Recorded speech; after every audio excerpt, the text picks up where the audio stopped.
Hello friends, schoolsteps.in welcomes you again. In this tutorial, we'll discuss about data layer messages. The Wearable Data Layer API is the part of the Google Play services.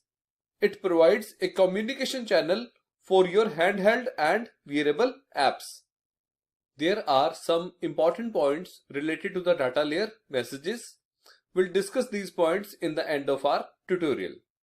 Open Android Studio, go to File, click on New Project, give the application name as My Data Layer Message, click on Next, choose both phone and tablet as well as Wear, click on Next, Next, Next and Finish.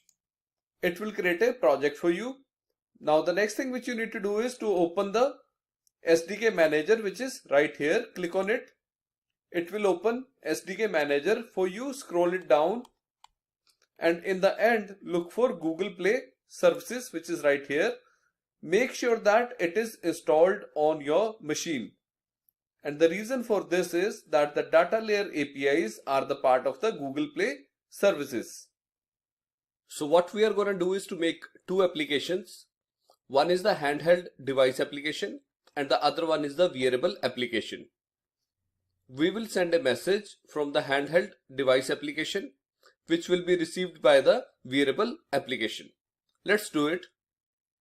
Open the main activity.java of mobile module, expand it, go to Java and expand the package structure. You will get the main activity.java, which is right here. Let's delete these two methods as we are not gonna use it. Now the first thing that we'll be needing is the object of Google API Client. Let's do it. So right here, let's say Google API Client is equal to null, and inside the onCreate method right here we need to take the help from the Google API Client dot builder. This is very much similar to the notification compat dot builder. Let's do it. So we need to say Google API Client dot builder, which is right here, is equal to new Google API Client dot builder, and we need to pass this here. The next thing we need to do is we need to say builder dot add API, and we need to pass wearable dot API as the parameter. Now next we need to say builder dot add connection callbacks. We need to pass this here. Next we need to say builder dot add on connection failed listener, which is right here, and again we need to pass this here. Now next we need to say Google API Client, which we have created right here, is equal to builder dot build. Now build method returns the object of the Google API Client. Now further, if you observe, these two lines are giving us error. So what we need to do is right here we need to say implements Google API Client dot connection callbacks, which is right here, and Google API Client dot on connection failed listener. Now further we need to implement the methods required for these interfaces. So right here, right click, go to generate and go to implement methods. I repeat, go to implement methods. You will get all the required methods. Click on OK and save it. The next thing which we need to do is to override onStart and onStop methods. Let's do it. Just type onStart here and it will highlight all the methods containing the text onStart. Look for the method onStart. Now inside the onStart method, all you need to say is Google API Client dot connect. Inside the onStop method, just above the super dot onStop, you need to put one if condition, and inside the if condition you need to say Google API Client dot disconnect. And the condition here is checking that if Google API Client is not equal to null, and if it is connected, only then disconnect it. So once the connection is successful right here inside the onStart method, we need to use the onConnected method. So this is the point where we need to send our message. So we need to say send message and we need to create this particular method.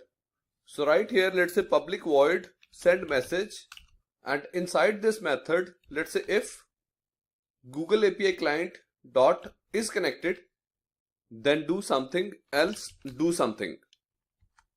Now the next thing which you need to do is to go to the activity main.xml of mobile module, go to the source, and let's define the ID of the text view. This text view is created by default. Let's define the ID as text. Let's go back to the main activity.java, and inside the if condition, let's first get the object of text view and then get the text out of it. So what we are doing here is using the find view by ID method, we are getting the object of the text, and then using the get text method, we are getting the text of that particular text view. Next we need to say if message is equal to null or message dot equal ignore case is blank, then message is equal to hello world. Now before we proceed further, let me quickly define two variables at the top. So one is a tag which says my data map, and the another one is the variable underscore data underscore path. And if you notice, the value is starting with the /. This value could be any text. All you need to make sure is that it should start with a /. Now let's go back to our if condition. Now here, after the if condition, we need to send the message to the data layer. We need to achieve this using a new thread to make sure that we do not block our main thread. So let's create a class with the name send message to data layer. So right here, let's say public class send message to data layer extends thread. Let's create a constructor with two parameters. One is the string path and another one is the string message. Let's initialize these two variables. Now let's override the run method. Click OK. Now before we implement the run method, let's create the object of this class right here after the if condition. So we need to say new send message to data layer. The first parameter is variable data path which we just created, and the second parameter is message dot start. So this will call our run method. Now we need to implement the run method. We will send our message using the run method. Now the first thing that we need to understand is where to send our message. Devices that are connected over the Bluetooth are identified in the Wearable as nodes. So the first thing that we need is the list of the nodes. And for that purpose, we will use NodeAPI. Let's do it. So right here, let's delete super.run and let's say NodeAPI dot get connected nodes result. Let's call it nodes list is equal to variable dot NodeAPI dot get connected nodes, and in the parameter we need to pass Google API client. If you remember, we have created the object of Google API client right here. So let's pass Google API client here, and then we need to say dot await. After we get the node list, we need to send the message to all the nodes currently connected to the data layer. We will run a for loop, get the connected nodes one by one, and we'll keep sending the message. Let's do it. So right here, let's say for node, we need to use google.android.gms.variable nodes list dot get nodes. Now inside the loop, we need to send the message, and for this purpose we'll be using MessageAPI. So we need to say MessageAPI dot send message result. Let's call it message result is equal to variable dot MessageAPI dot send message. Again inside it we need to pass Google API client as the first parameter. The second parameter is string. So we need to say node dot get ID. So node we are getting from here. and we are passing the ID of a particular node right here. The third parameter is path, which is referring to wearable data path. As I mentioned, it should start with a /. The fourth parameter is the message itself, but we need to pass the array of byte. So we need to say message dot get bytes, and outside the main bracket we need to say dot await. Next we need to put if else condition. So we need to say if message result dot get status dot is success, then do something, else do something. So here we just need to print the success log, and here we need to print the failure log. Let me quickly place the logs in the application.